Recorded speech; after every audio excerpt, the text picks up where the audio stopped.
ครับดินแดนล้านนาในโบราณนั้นนะครับกว้างใหญ่ไพศาลนะครับนับตั้งแต่สุโขทัยเนี่ยนะครับ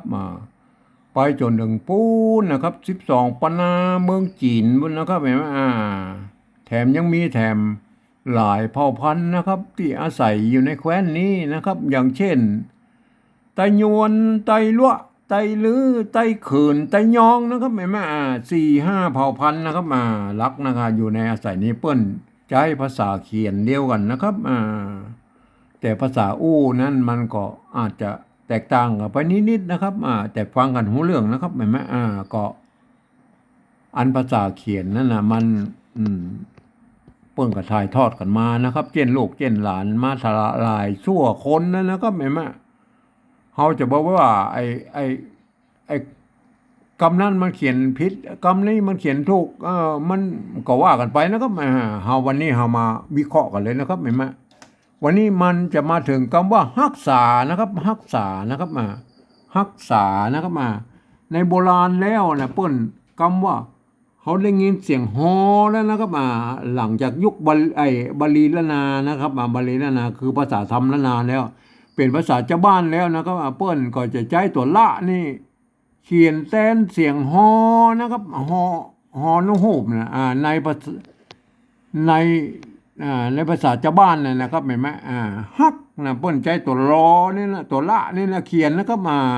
อันไทยก็รักษานะอันเมืองก็ฮักษานะครับเปิ้นใจร่วมกันมา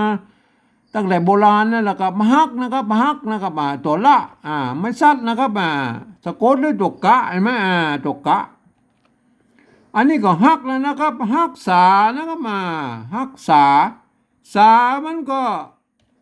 อันนี้ก็ษาเนี่ยฮักษาเนี่ยเปิ้นอันนี้มันเขียนอย่างอี้เปิ้นก็เลยมันไม่ใช่บาลีนะครับแต่เปิ้นก็จะเอามาซ้อนกันเป็นซ้อนกันเหียนะครับมันสองกำมันเป็นสองพยางค์ด้วยกันเนี่ยเปิ้นก็เลยเอามาซ้อนกันนะคือมันงามๆนะครับมันไม่ใช่บาลีนะครับมันไม่ใช่บาลีนะแต่เปิ้นก็เอาพยายามเอามาซ้อนกันเนี่ยนะครับเห็นไหมซ้อนกันอย่างนี้นะใครแม่เอาตัวกะมาไว้ทางบนนะครับเอาตัวสะไปซ้อนทั้งรูปแม่อย่างเงี้ยอย่างนี้นะครับแม่ฮักษานะครับฮักษาเนี่ยอ่านว่าฮักษานะมันไม่ใช่บาลีนะครับแต่เปิ้นก็เขียนล้อบาลีนะครับแม่ก็ฮักษานะอ่านว่าฮักษานะครับก็แปลว่ารักษานั่นแหละครับอันบางครั้งนะครับบางครั้งพวกก็อย่าใจตัวนี้นะครับอันตัวสะที่เพิ่นสร้างมาใหม่ก็คือสะสบนะครับเห็นไหมอันอย่างอี้นะครับเห็นไหมสะสบนะครับเห็นไหมสะสบ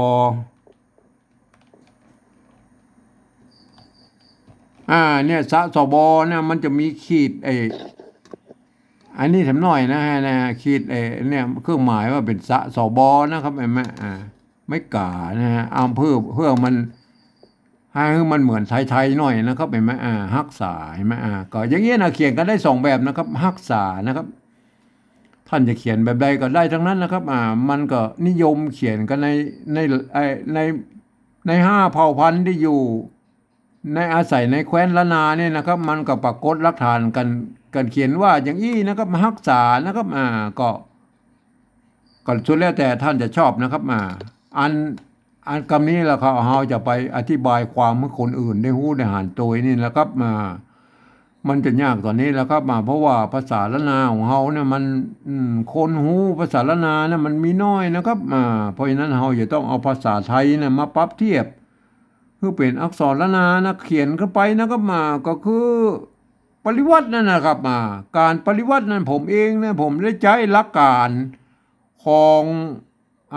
สภาวัฒนธรรมมหาวิทยาลัยเชียงใหม่นะครับเปิ้นได้ตกลงกันไว้เมื่อปลายปี28นะครับเปิ้นตกลงกันไว้ว่านะครับการเอาปริวัติภาษาธรรมละนาเนี่ยกระทำได้อยู่3แบบนะครับหรือ3ระดับนะครับแม่ก็คือแบบที่1นะครับเปิ้นอย่าเอาไว้ใจเขียนนะครับบันทึกนะครับหลักศิลาจารึกหรือเอกสารสำคัญในโบราณนะครับอันนี้เขาบอกถึงแล้วนะครับเขามาถึงแบบที่2นะครับแบบที่2คือการ ยืมเอาอักษรไทยนะครับมาปรับเทียบเพื่อเป็นอักขระละนาตังบนนะแล้วประกอบคำขึ้นมากับแบบภาษาไทยนะครับผสมผสานกันไปนะครับก็เวลาอ่านนั้นนะเรียบร้อยแล้วมันจะต้องอ่านเรานึกเสียว่าไอ้กรรมเหล่านั้นเป็นอักขระละนานะครับก็อ่านเป็นแบบละนานะครับอันแบบที่สามนะก้อยอู้กับกรรมนะครับเอามาดูเลยนะครับฮักษานะครับฮักษาอันเปิ้นเขียนไว้ตัวละนะครับเห็นไหมตัวละเขาก็เอารอเรือมาเขียนนะรอเรือมาเขียนนะไม่ซัดนะครับไม่ซัดก็คือไม่พัดนะครับเห็นไหมเนี่ยไม่พัดตัวกะนะครับตัวกะกับกอไก่นะครับเห็นไหมตัวสะนะครับตัวสะสอเสือนะครับเห็นไหมก็สอเสือนะครับไม่กานะครับสระอานะครับแม่ก็ได้แล้วเห็นไหมก็เทียบกันมาอย่างนี้นะครับเห็นไหมฮักษานะอ่านว่าฮักษานะครับไม่ใช่รักษานะครับรักตัวเฮามาเขียนพออย่างนี้เฮาต้องนึกถึงว่ามันเป็นตัวละในภาษานั้นเปิ้นเอาว่าเขียนแทนตัวฮอนะครับเห็นไหมอันตัวหลังนะครับตัวละนะครับก่อนรอเรือนะครับไม้สัตว์ก็ไม่พัดนะครับเห็นไหมตัวกะนะครับเห็นไหมกอไก่นะครับตัวสะสอบอนะครับเห็นไหมอันนี้ตัวสะสอบอนะครับก็ใส่อย่างอี้ในแม่สะสอบอนะครับไม่กานะครับฮักษานะอ่านว่าฮักษานะครับเห็นไหมเขานึกเสียว่าไอ้กรรมเหล่านี้เป็นภาษาละนานะครับ ตัวละนะครับ ตัวกะตัวสะนะครับเห็นไหมตัวละตัวกะตัวสะสบอนะครับเห็นไหมอ่านว่าฮักษานะครับอ่านตามหลักภาษาละนานะครับไม่ใช่ให้รักษานะครับเขาจะไปอ่านแบบไทยมาได้นะครับเพราะว่าเขาเป็นภาษาเทียบนะครับ เทียบมาเป็นอักขระละนาปุ๊บนะครับเห็นไหมอ่านมาฮักษานะครับทีนี้เขามาโอ้ถึงภาษาปฏิวัติแบบที่สามแล้วครับปฏิวัติแบบที่สามนั้นเปิ้นบอกให้รับตาเห็นนะครับรับตามันต้องไม่พอต้องบนนู้นนะครับมันต้องพอนะครับเขาฟังเสียงเอานะครับเปิ้นละนาเปิ้นว่าจะได้เขาก็เอาภาษาไทยเขียนไปจะนั้นนะครับไม่อันนี้คือหลักการของการแบบที่ปฏิวัติแบบที่สามนะครับเขาฟังเลยนะครับฮักษานะครับฮักษาเขาก็ต้องฮอเขียนนะครับเอาฮอนุ่งหูเขียนนะฮักนะครับฮักนะครับฮักอันนี้ฮักยังเนี่ยฮักนะครับฮักษานะครับฮักษาษาในภาษาไทยพวกจะใช้สอเสือไอ้สอบอนะครับเห็นไหมฮักษาเห็นไหมอันนี้ได้แล้วเห็นไหมฮักษาเห็นไหม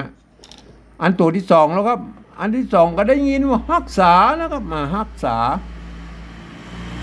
ฮักษาเห็นไหม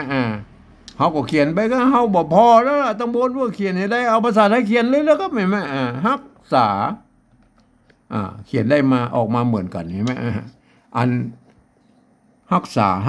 เห็นไหมเขียนได้มาเหมือนกันนะครับแบบที่สองนี่เห็นไหมคือเทียบออกมานะครับปรับเทียบเอามาจากภาษาละนาทางโบนพูดเอาภาษาไทยไปปรับเทียบเอามานะครับก็อ่านว่าฮักษาเหมือนกันนะครับแม่อันแบบที่ภาษาละนาเงาแล้วก็พวกก็เขียนได้สองแบบอย่างนี้นะครับใครจะเขียนแบบใดก็มาผิดนะครับแม่ฮักษานะครับแม่ก็คือท่านไปพิจารณากันนะครับไปศึกษานะครับอันวันนี้ผมขอบรรยายเพียงแค่นี้นะครับ